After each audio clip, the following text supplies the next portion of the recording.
Hello students, welcome to Raghav Pathshala. आज हम इस क्लास में 8.1 का क्वेश्चन नंबर 5 डिस्कशन करेंगे। तो क्वेश्चन नंबर 5 क्या आपके कि गिवन है सेक थीटा की वैल्यू 13/12 है, calculate all other trigonometry ratios. All other trigonometry ratios आपको क्या करने, फाइंड करने। ठीक है, नॉर्मल सा क्वेश्चन है। आपने जो क्वेश्चन नंबर 3 और क्वेश्चन नंबर 4 किया अकॉर्डिंग टू उसके ही है। तो पहले तो आपके पास जो गिवन है वो लिखे कि आपके पास गिवन क्या है। तो गिवन है बेटा कि सेक थीटा इक्वल 13/12। एक बात नोटिस करना, अभी तक यहां ए आ रहा था, अब थीटा है। तो थीटा जहां आया तब बी को छोड़ के जहां राइट एंगल लोगे, बाकी जो बच गया ए और सी आप कहीं पर भी ले सकते हो। और जब तक कुछ नहीं बोला हम नीचे ज्यादा लेते हैं ताकि परपेंडिकुलर इजी वे में क्या हो जाए, आपके क्लियर हो जाए। तो इसका ट्राइंगल।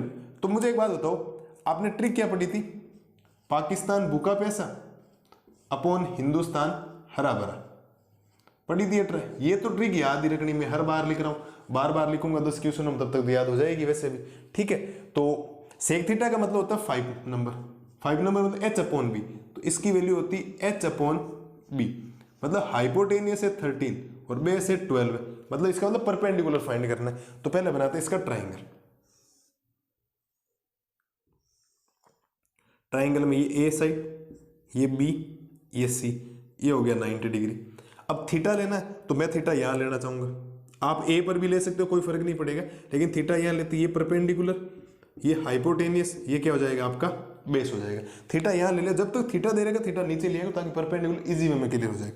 तो देखो हाइपोटेनियस तो है आपके पास 13, बेस है आपके पास 12।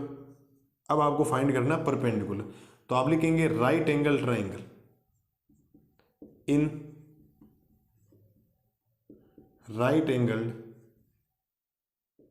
Triangle A B C. कौन सा triangle? Right angle triangle A B C from Pythagoras theorem. देखो बेटा, एग्जाम में आपको लैंग्वेज लिखनी पड़ेगी क्योंकि आप सब्जेक्टिव टेस्ट दे रहे हैं। सब्जेक्टिव टेस्ट में आपको नंबर बिना लैंग्वेज कंप्लीट लिखे ये सारी लाइनें लिखनी। आपको ऐसा लगेगा कि मैंने क्वेश्चन नंबर 3 में भी लिखी है, क्वेश्चन नंबर 4 में भी लिखी है, तो यहाँ बार बार लिखने से मतलब क्या, लेकिन लिखनी पड़ेगी। जितनी ज्यादा बार प्रैक्टिस करेंगे लिखने की तो बार बार आपके प्रैक्टिस में आएगी, तो आपको अपने आप समझ में आ जाएगी मुझे कहाँ कौन सी चीजें लिखनी। सब्जेक्टिव है, बोर्ड में अगर आपको 100/100 मार्क्स लाने तो ये चीजें आपको लिखनी पड़ेगी। इस बात का विशेष तौर पर ध्यान रखें। ठीक है, तो ये हो गया फ्रॉम पाइथागोरस थ्योरम।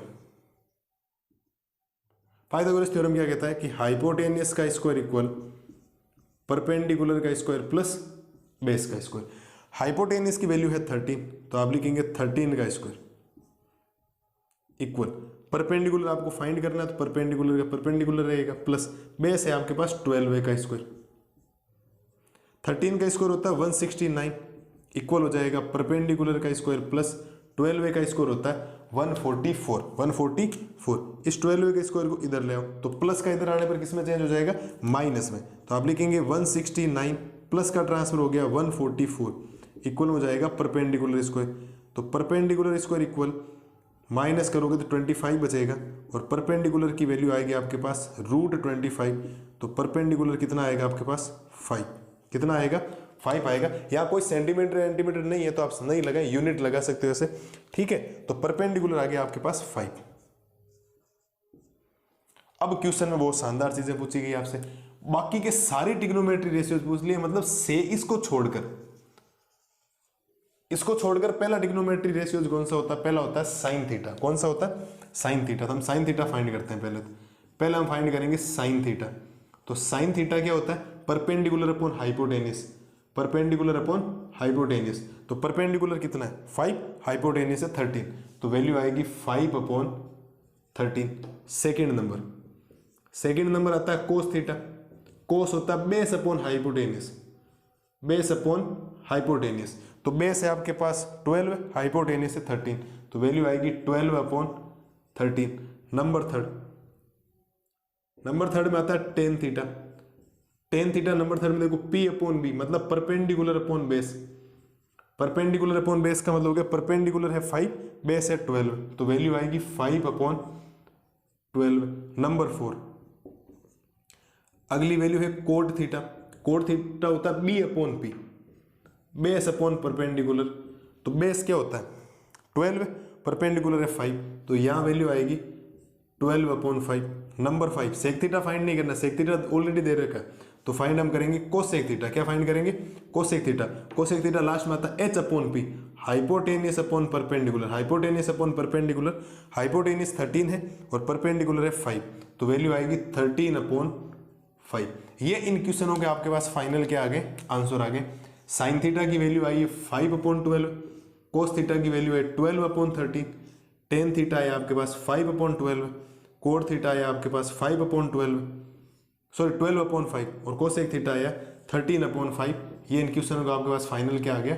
आंसर आ गया। नॉर्मल सा बहुत ही शानदार क्वेश्चन है, आपके एग्जाम में आने लायक क्वेश्चन है, आप स्टार लगा ले, इसको पूछ सकता है एग्जाम। बड़ा क्वेश्चन जरूरी है कि बड़ा क्वेश्चन 8.3 में वो प्रूव वाले हैं, देने में ये भी दे सकता है कि क्वेश्चन तो बन रहा है ना 3 या 4 मार्क्स में।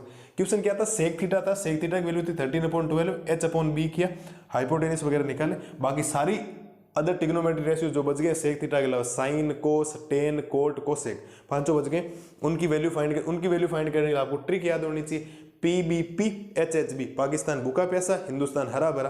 तो ये फिर साइन, कोस, टेन, कोट, सेक, कोसेक, ऊपर वाला ऊपर आएगा, नीचे वाला अगर नीचे आएगा, नीचे वाला पहला आएगा, फिर ऊपर वाला क्या आएगा? नीचे। ठीक है, ये है क्वेश्चन नंबर 5 का सॉल्यूशन। मिलते हैं जल्दी क्वेश्चन नंबर 6 का सॉल्यूशन लेके, तब तक के लिए थैंक यू।